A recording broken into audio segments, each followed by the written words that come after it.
What's going on, everybody? Welcome back to TTB Ravens Media. We are live on YouTube. Now, obviously, the title of this is going to be Micah Parsons trade request, where I'm going to talk about the Micah Parsons opportunity. Should the Ravens go after him? That's kind of going to be the focus, but as always, going to be answering kind of any questions that you have. Also trying a live stream on TikTok simultaneous because I guess why not, really? So if anybody joins on TikTok, shout out to anybody there. I have both chats open, so I am able to see it. But, shout out to everybody joining the stream. Just ask any Ravens questions that you really have. I'll definitely get to Micah Parsons in just a second.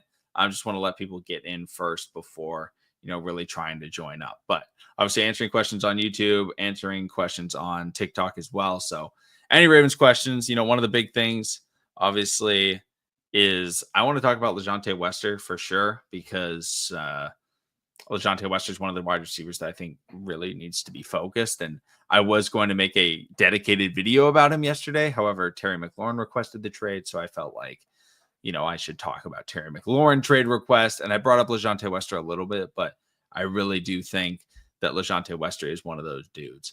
And Brock, what's going on, Brock? Welcome into the stream. Welcome in Nathan on TikTok as well. Kind of weird going live on TikTok, but shout out Brock. Happy Friday to you too. Hopefully you're going to have a good weekend. It's the last weekend really without NFL football. And I need to change the color of this because I don't know why it's not purple, because this is obviously a Ravens show, purple now.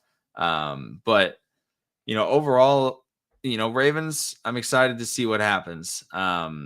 But I guess let's just start talking about Micah Parsons already, because I'm just kind of curious to see what you guys think about it. Because initially, my initial blunt force reaction was the Ravens got to make a trade for this guy, right? He's maybe the best pass rusher in the NFL. I would probably rank him third best, but one of the superstars at the position. He's, in the prime of his career. The problem is I realized and remembered how expensive pass rushers are, right? Micah Parsons is on the same tier as Myles Garrett, on the same tier as TJ Watt. And both of those guys are getting a ridiculous $40 million a year. And I just don't believe that paying any player that's not a quarterback $40 million is worthwhile to your franchise, right? I don't care how good. Now, that's based on the current salary cap, right? I bet in 15 years, quarterbacks are going to be making $90 million a year. And so paying $40 million for a pass rusher would be totally smart and completely viable. But overall, I just don't think paying a pass rusher is worth it. And I understand Jerry's reluctance to pay him. The problem with Jerry is Jerry paid CeeDee Lamb. He paid Dak Prescott. He paid Ezekiel Elliott. Jerry doesn't care about paying non-premium positions. And even though pass rusher, I think, is maybe the second most important position on the team, getting a good edge rusher, it doesn't necessarily matter at nearly the level of quarterback. So, get your quarterback right before you pay them. The benefit is the Ravens do have their quarterback. The Ravens have their guy. The question mark is, though, who's going to be that second big contract that the Baltimore Ravens have? They obviously gave Nnamdi Madubuike a big-time contract. He's kind of their second big playmaker. Him and Roquan Smith are really the two guys on massive contracts outside of Lamar Jackson. Then we're looking at a couple of potential other players that we're going to be potentially extending, and that's Kyle Hamilton, Tyler Linderbaum, Isaiah Likely. Maybe, I know he just got hurt. Mark Andrews, is up for a contract extension. We're paying Derrick Henry. So which one of them are we going to end up staying with? I personally think that it should be Kyle Hamilton. But the way that Kyle Hamilton's going to reset the safety market, I would expect Kyle Hamilton to get $25 million a year. That's how good of a player I think he is. I think the safety market is incredibly undervalued. No big time safeties have necessarily gotten their big payday in the last couple of weeks, years. And so it's really time for a reset. We've seen the edge market get reset. We've seen the cornerback market. We've seen the wide receivers start to get absolutely ridiculous amounts of money. So it's just going to be really interesting to see what the Ravens end up doing. But, as always, this is just an overall Ravens stream. If you're watching on TikTok, it's the first time going live on TikTok. So for anybody watching on YouTube, ask any Ravens questions. We got a bunch of people in the chat. So ask any Ravens questions, or I guess non-Ravens as well. I know a lot of times we talk about food and stuff like that. So, that's also on the table if you guys really want to. But I just decided to go live because I felt like it'd be more interactive with you guys rather than me just talking about, oh, should the Ravens make a trade? Because when you look at the Ravens pass rushers and you look at what they're needing to do, Kyle Van Noy is fine. Odafe Owe, we'll see if he can replicate success that he had last year. Namdi Madubuike, I think, is terrific. And then obviously we have one of the best depths, I think, on the defensive line in the NFL. The problem is we just don't have that star. I think Travis Jones is really good. I think that Fub Peebles is going to be really solid. I think that we could definitely expect to see something out of Mike Green, David Ojabo, and or Adisa Isaac. I think all of them have potential. We just have to see which one of them can get on the field and showcase it. And, I was looking at Madden ratings earlier today because they just came out for next year, and looking at the Ravens pass rushers, they have Odafe Owe as the best Ravens pass rusher on the edge. Then they have Kyle Van Noy, and then it's Mike Green. Actually, they have him over Ojabo. They have him over Tavius Robinson, Adisa Isaac, and such. So really interesting to kind of see that. And then another thing is Madden just despises Isaiah Likely, which is really funny because Isaiah Likely is like he's a good tight end. He's a really good tight end in the NFL. I think he's a top 10 tight end, and he's 4 speed lower than Mark Andrews. Like, they just don't understand how it necessarily works. And it's going to be really interesting to see how everything happens this year, because the Ravens are the best team on Madden. The Eagles are the second best team. Like, the Ravens' expectations are as high as they're ever going to be, right? The expectations, the look at Lamar Jackson, the look at this roster, the look at John Harbaugh is, hey, this is your time. You have to win one, right? Because once you win the first one, yes, it's important to win more, but the impact on your legacy is minimized for not winning enough, right? Imagine if Drew Brees never got that Super Bowl. Like, I mean, is he even in top 10 conversations? I don't know. And Lamar Jackson's a player that should be in those top 10 conversations if he isn't already. But if he wins that Super Bowl, he's absolutely in those conversations. I mean, 4-time first team All-Pro. Basically every season that he's played as a full-time starter in the NFL, he's been first team All-Pro, which is a ridiculous thing to say about anybody. And then obviously he has 2 MVPs. He has, a plethora of rushing records and things like that. 3rd highest passer rating of all time. I know that off the top of my head. He's got the best touchdown ratio of all time. He's got a top 5 interception ratio of all time. Like, Lamar Jackson is very accomplished. I don't want to just have this stream be me praising him. Unless you guys just ask questions about Lamar Jackson, Lamar Jackson praise questions, and I guess I can answer them. But, just really looking to answer any Ravens questions that anybody wants to ask, because preseason starts for the Ravens. Preseason starts next Thursday, and Abdi's in the chat. What's going on, Abdi? How's it going? Abdi's always in the YouTube chats. Appreciate you coming through. I didn't even announce that we were going to be doing one. Kind of forgot to tweet it out, which is kind of my bad. But Abdi, if you've got any Ravens questions, anything you want me to talk about in particular, let me know. I'm also live on TikTok. If anybody on TikTok wants to ask a question, if you don't know, I've been posting clips from our YouTube segments onto TikTok.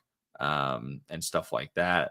Yami PR, appreciate the question. Also appreciate, I know you're in the live streams all the time as well, so I want to give you a shout out. It says, hey man, do you think Emory Jones will come back, avoid IR stash, and replace Faalele? Not this year. I mean, when I look at why we drafted Emory Jones, the question was for depth. I think that he's a fine prospect. Obviously he played tackle in college, but he was looked at as more of a guard prospect.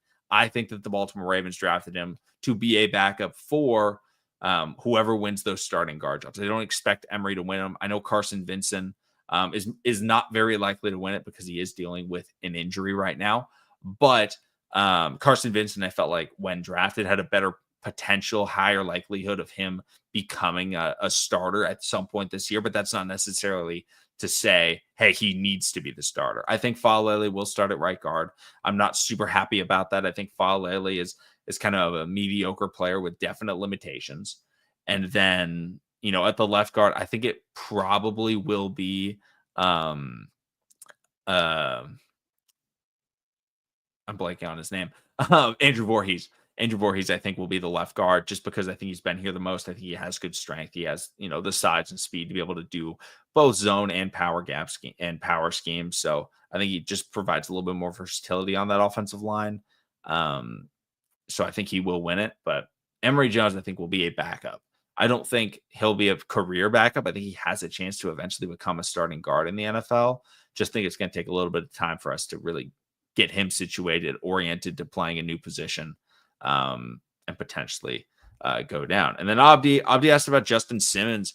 Justin Simmons is definitely a name that I would keep an eye out for. Obviously, he signed super late last year in the free agency cycle. You know, he's a good safety. One of the things about Justin Simmons is he's terrific against Patrick Mahomes, which is very rare to say about any defensive player.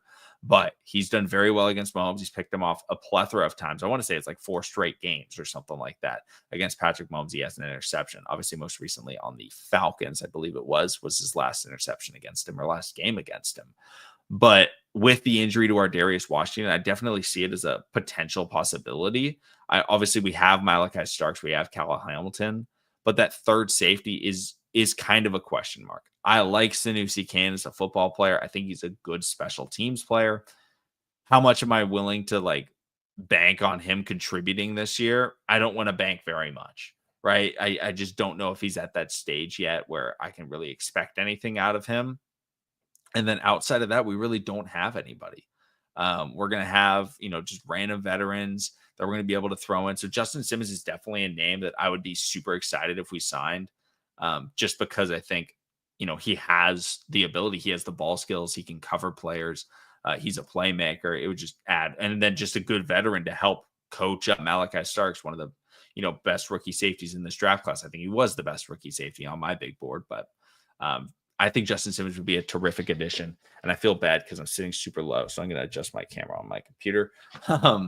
But I think that's a good question. Wrong Siren, welcome in Wrong Siren, another legend of the channel. Appreciate you joining. It says, do we actually see Tez Walker play this season? When I'm looking at Tez Walker, this Ravens wide receiver room, I think Tez Walker has a clear path to playing. And that path is, first of all, stay healthy. Second of all, continue what he's doing at training camp and practice, because he's playing very well at practice so far into the preseason. He's been getting by, guys. He's been making deep plays. He's been making contested catches. That's what we drafted him for. That's what he did at North Carolina in the 8 games that he played. He's a playmaker. Lamar Jackson is starting to build that chemistry with him. He threw a touchdown to him in the regular season against the Giants. His only completion to him was that touchdown pass. But Tez Walker can absolutely be this deep threat on this roster because he's the best ball tracker that we have. Rashad Bateman has been our most productive deep threat, but Rashad Bateman's not necessarily a deep threat wide receiver. Rashad Bateman's weakness, probably his biggest weakness in his game outside of just health concerns, is his ball tracking ability. It's something that he struggled with. It's not what he's known for. In college, he wasn't a big deep threat. He was an intermediate chain moving guy. That's what he does best in the NFL as well. So I feel like having Tez Walker be our deep threat is what we want. So I think we need to see Tez Walker. I think we should see him 5 to 10 snaps a game, right? Not in abundance, right? But enough to keep the defense honest is really what I'm looking at. Then Abdi asked, should EDC sign Amari Cooper for insurance? I think Amari Cooper's a fine player, but at the same time, I just don't see him fitting in Baltimore. Amari Cooper's kind of a known hothead, and I just don't see him working with this heavy run game very well. And Lamar Jackson, I just don't think that's the type of receiver that we necessarily need. Ooh, Yamil asking about week 1 already. That's crazy. We're like, 4 weeks away from week 1? Maybe it's 5 weeks. That's wild, but also super exciting. I think the biggest thing is don't take this game too seriously. I think the Baltimore Ravens, you need to recognize that this is a week 1 game. This is not the AFC divisional round like it was last year. It's not the AFC championship game that we saw 2 years ago, right? I feel like last year, week 1, the Ravens came out and they had this whole revenge game. We got to beat them. This is our Super Bowl type of energy. And it just they just had the jitters. And that's why they lost in week 1 against Kansas City last year, was I felt like they just wanted to go out there, punch him in the mouth and just go crazy. Take it like a normal regular season game. Yeah, it's Sunday Night Football. It's week 1. It's against the reigning MVP, the team that knocked you out of the playoffs. But it's just week 1, right? Don't come out too amped. Don't come out too soft. Come out and treat it like it's a mid-season, Saturday afternoon game, honestly, if it's an end of season, but Sunday morning, 10 a.m., Pacific time, I guess it's 1 p.m. Eastern time, kind of bad analogy, but Sunday afternoon, just game, right? Don't treat it any differently. And I think the Ravens should win because I think they're the better team. How do you feel? Shout out Wrong Siren. How would you feel if the Ravens tried to sign Christian Wilkins? I know he's a total weirdo and Ravens never go for that, but our D-line would be nasty. If we had Christian Wilkins, it would be phenomenal.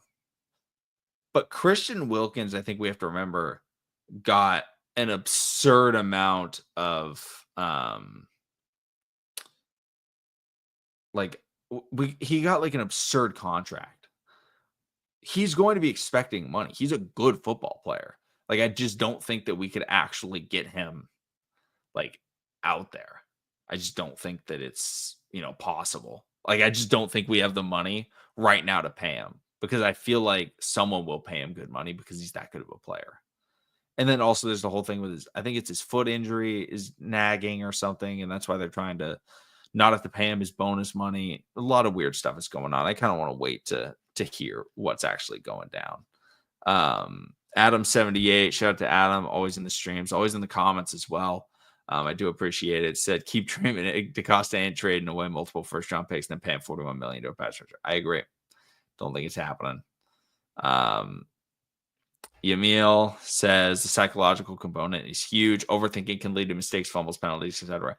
That's really, I think, the biggest thing that's cost the Ravens a Super Bowl, right? Is it's not the team isn't talented enough. I feel like they've gotten too into their own heads. Too many mistakes, too many DTMing, right? Doing too much. Whether it's Lamar Jackson or one of the DBs, it just happens all the time. They try and go crazy. Mark Andrews tries to go, do too much, and they make more mistakes. Slow the game down, play it like it's a regular season game, because the Baltimore Ravens under Lamar Jackson are probably the greatest regular season team of all time. Like, if you're looking at it historically, that's how good their win percentage is. Abdi says, who's going to be next to Rowe week 1 at middle linebacker? I'd expect it to be Trenton Simpson just because he's been here longer. Now, I think Teddy Buchanan will get snaps. I think, we're going to see, Jay Higgins on the special teams unit, but I think it's going to be Trenton Simpson. I think he's the guy that we're going to try and rock with because he's the guy that we used the highest draft pick on. And as much as I do love Teddy Buchanan, as much as I love Jay Higgins, I just don't see them making a quick turnaround. DB says trade Adafe away, Mark Andrews in a first for Micah. Dallas would not accept that, unfortunately. The problem also is Micah wants a contract. That's why he requested a trade. The Ravens can't pay him that much. The Ravens won't pay him that much. I guess they could, but they will not. And most teams wouldn't. Most teams would not pay a player $41 million or $45 million a year for a pass rusher, for a non-quarterback. It's just really difficult to do. Really difficult to do.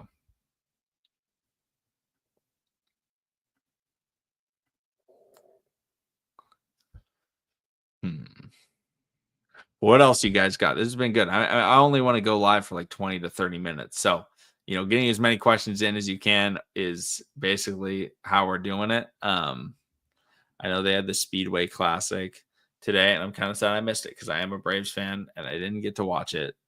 But I think the Braves lost, so it kind of sucks. Parsons makes no big plays in big games. What big games have the Cowboys been in? Like, I don't know. It's not like the Cowboys are like that going that crazy. I heard from someone that Quentin Nelson could be on the trade block this year, would be excellent for us. Quentin Nelson's a good player. Quentin Nelson's not the same player he was when he came into the league. He's had some injuries. He's still very good, though. I just don't think it's worth trading for a guard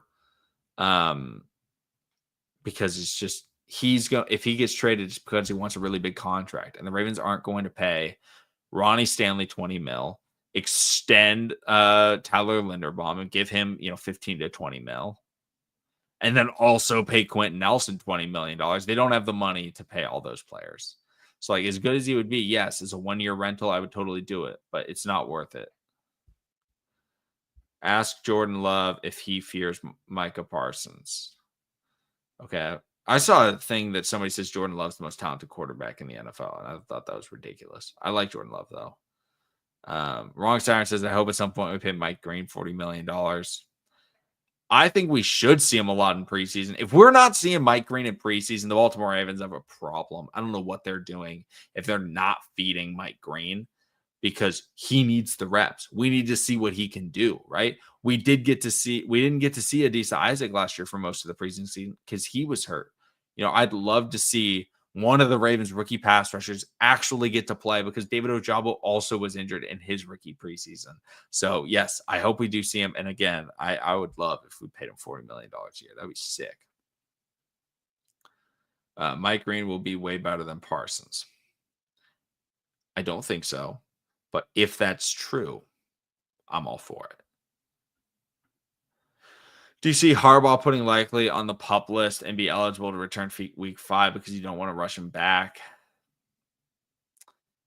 I don't see them doing that because it was just a rolled ankle. I think either way, like, the benefit of putting him on the PUP list is it does open up a roster spot. But it was said 3 to 6 week injury. If it's a 6-week injury, Isaiah likely misses week 1, week 2 or so. We can easily get by with just practice squad elevations. Even with a fracture, though, it's still 3 to 6 weeks. Even with that, we can just use the first few weeks and just use practice squad elevations for the roster and keep Isaiah likely, because if he's good to go, we want him out there. Fractures are much less likely to re-injure themselves, right? If it's a bone bruise, if it's turf toe, if it's an ACL, an Achilles injury, those are the ones that you're much more worried about rushing them back out there, because it's harder to tell when it's 100% fully healed, right? A fracture, when it's healed and when you're good to go. So it's a lot easier to get a timeline. Void. Shout out to Void, always coming through. Mike Green won't play. He's gonna be like a specialist pass rusher. He's gonna come in on certain third downs. He's gonna come in as depth. But again, Adam, I don't want to rush him out there.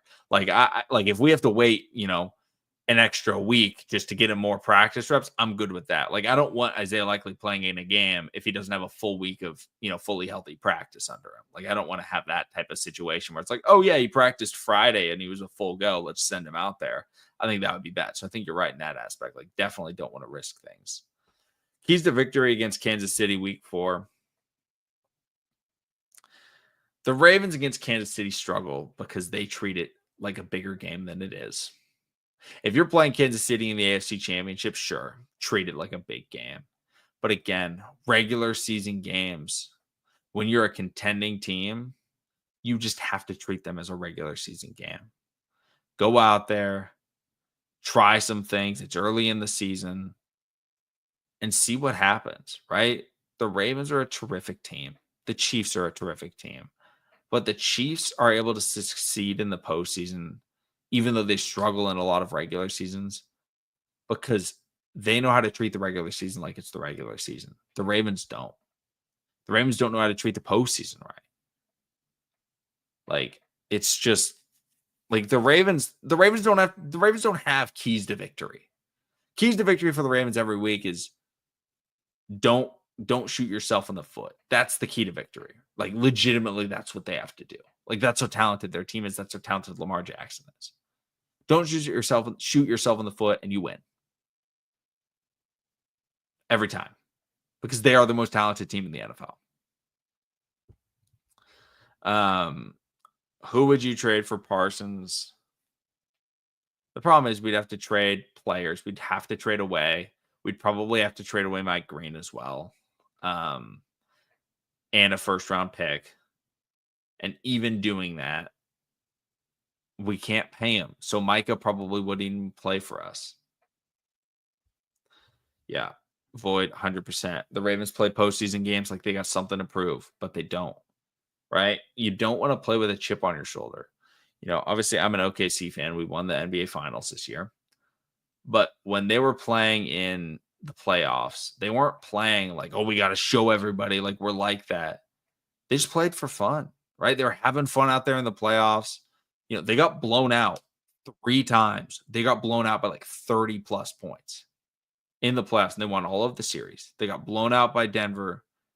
They got blown out by Minnesota, and they got blown out by Indiana. And all of the times they came back the next game, and it wasn't them just going crazy, going a million miles an hour out of control. No, they just were like, yeah, this happens, right? You're going to have a bad mistake, but don't freak out on the sideline. Just go out there and do what you need to do. Take care of business. That's what they did. That's what the Ravens need to do. Raptors in 5. I don't think it'll be Raptors in 5. I'm not going to lie to you, Void. Ooh, Wrong Siren says this is why we still have Mark Andrews. Like, besides the Bill game, he's still that guy and Lamar's number 1 and best friend. He will play a ton, and I'm cool with that. I'm fine with Mark Andrews playing, but I want to see Isaiah Likely play more. But the Ravens use dual tight end sets almost as, I think, more than every other team in the NFL because they have the best tight end tandem in the NFL. So it makes sense.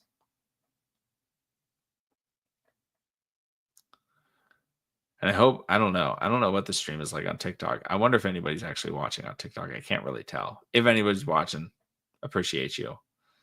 If anybody's watching on YouTube, I also appreciate you guys as well. But I'm trying to live on TikTok at the same time, which is kind of fun. But I just want to look off to the side as I look to see if anybody's typing anything, looking back and forth.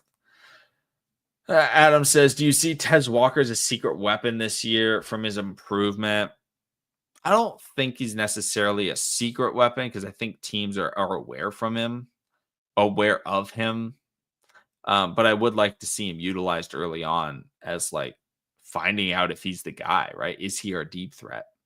Like I said, like if he could get 5 snaps a game, I'd be pretty happy with that offensively.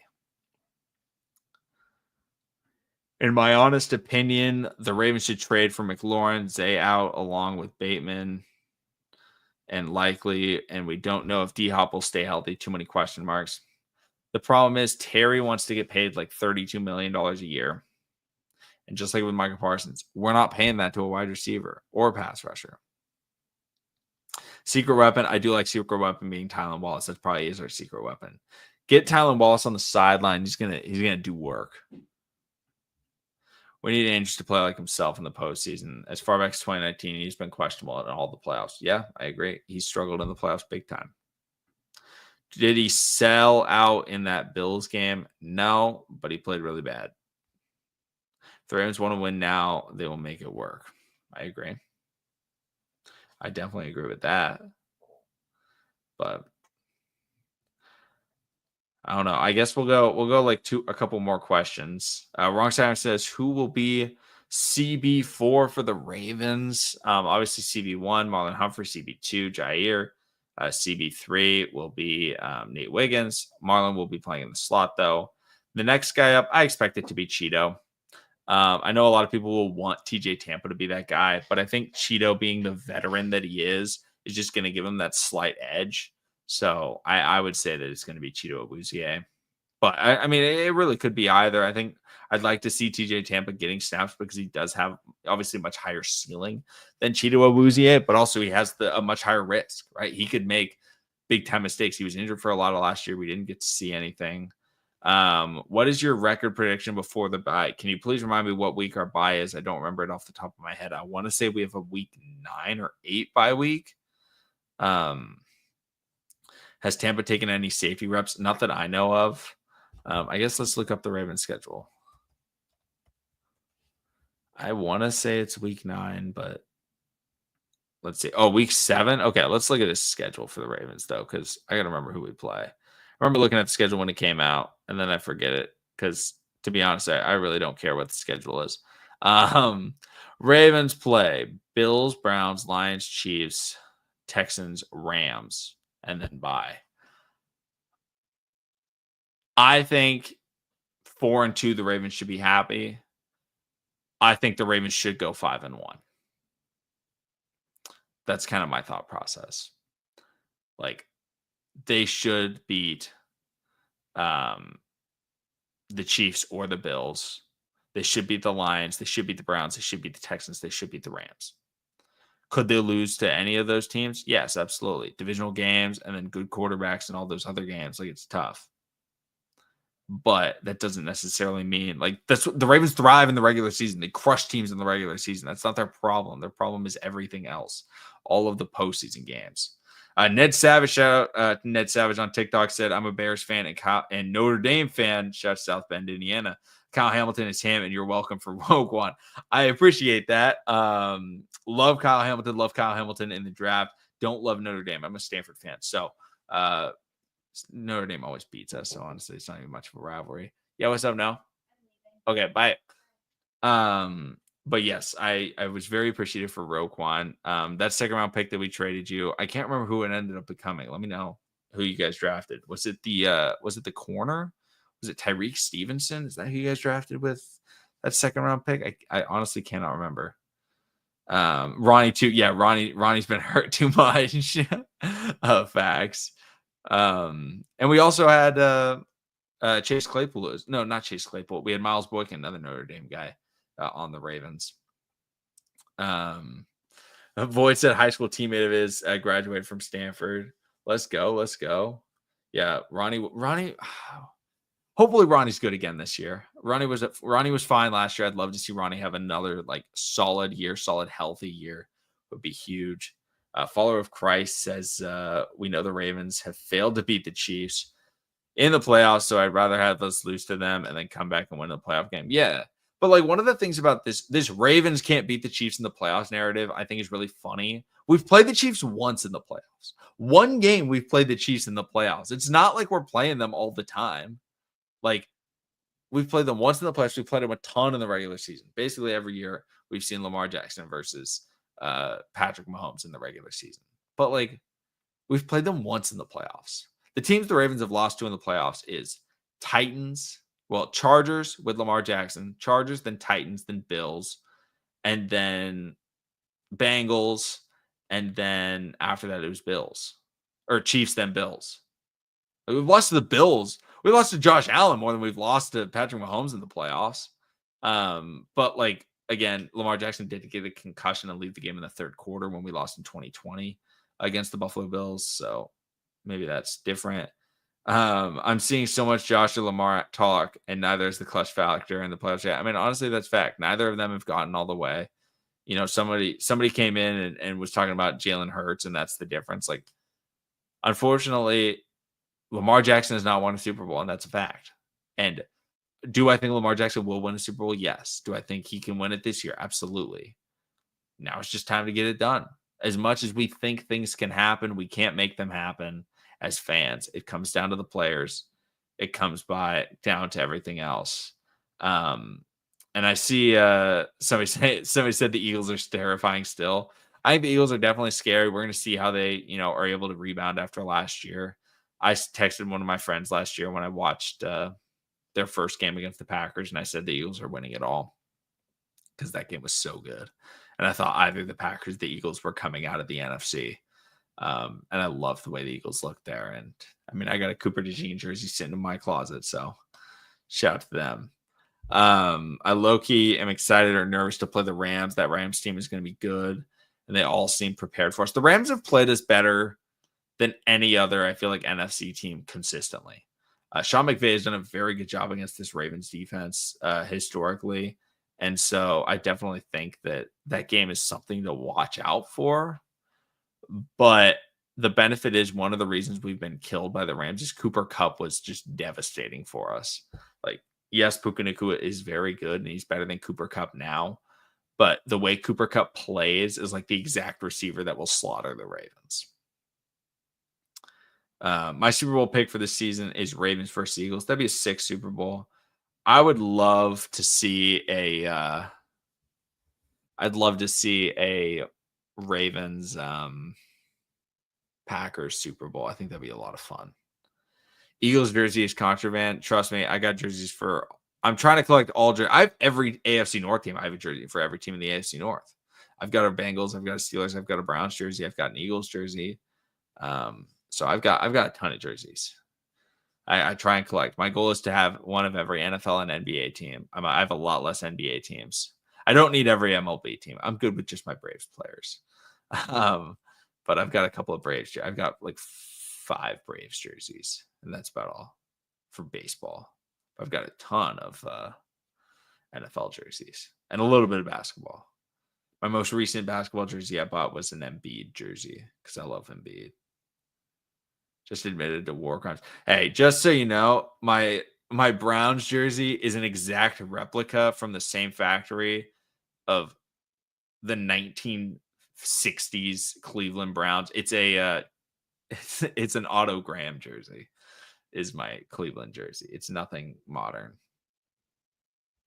That's my jersey. It's a long sleeve autogram jersey. How many hockey jerseys? No hockey jerseys. I unfortunately don't watch hockey. I just don't watch hockey. I don't know. I've never really like tried really hard to get into it. I'm not against hockey. Like if hockey's on, like I'll watch it. Like I was watching some of the Stanley Cup. I say my favorite team is the Sharks because I've been to a Sharks game, but I don't have any hockey jerseys. I've just never really watched a lot of hockey. I never played hockey growing up. I'm from Oregon. There's very little hockey here. We have the Portland Winterhawks. Shout out to them. But somebody from TikTok was in from Bel Air, Maryland. So shout out to them. But yeah, I don't know. One day, maybe I have to make a video. Maybe I'll make a TikTok and I'll go through all my jerseys and I'll post it on YouTube Shorts as well because I do have a lot. And a lot of them are like super random. Like, cause I like having random jerseys. I like having funny jerseys. That's why I got the Cooper DeJean. DB said, "Do you think we're going to extend Tyler Linderbaum anytime soon?" No, because I don't think his price will go up this year. Hurts is the only quarterback to be the top 5 quarterbacks. That's because a top 5 quarterback can't beat all the top 5 quarterbacks. Mahomes can't beat Mahomes. Lamar can't beat Lamar. Burrow can't beat Burrow. So yes, that's a true statement. It's a true statement. Can't beat a top 5 quarterback if you're not a top 5 quarterback. Or if you are a top 5 quarterback. I think that's going to do it for the live stream. Thank you guys for coming in. Really do appreciate it. Shout out to everybody that showed up on TikTok. I did see a couple of comments come in through there, which is cool. That's the first time ever doing that. But dude, I wish I had a Ravens practice jersey. If they sell that, I'm buying that. The Lamar jersey is so cool. Like, I love that one. But yeah, I've got the all black Derrick Henry. Obviously, I've got my signed Lamar jersey here. I've got a black Lamar jersey. I've got Kyle Hamilton purple, Ray Lewis white, Ray Lewis purple, Joe Flacco purple, Steve McNair purple. Got a lot of purple jerseys. Yeah, Lyman's gonna be dumb. Lyman's going to like Jordan Mailata, Penei Sewell, or Joe Tooney. I don't know. They might give it to a Chief. But I'd like almost guarantee everything that. Oh, maybe Trent Williams if he's healthy. Record prediction 14-3. They should go 15-2, but I'll say 14-3. They'll lose some random game. Lane Johnson could get it, yeah. But thank you all so much for watching. Subscribe for more. If you're watching on YouTube, follow on TikTok. If anybody's watching on TikTok, I appreciate you guys. First time doing a live stream, YouTube and TikTok. So pretty cool to see. But thank you guys. See all of you again. I guess I got to end TikTok before I end the other one. But I'll see all of you again tomorrow.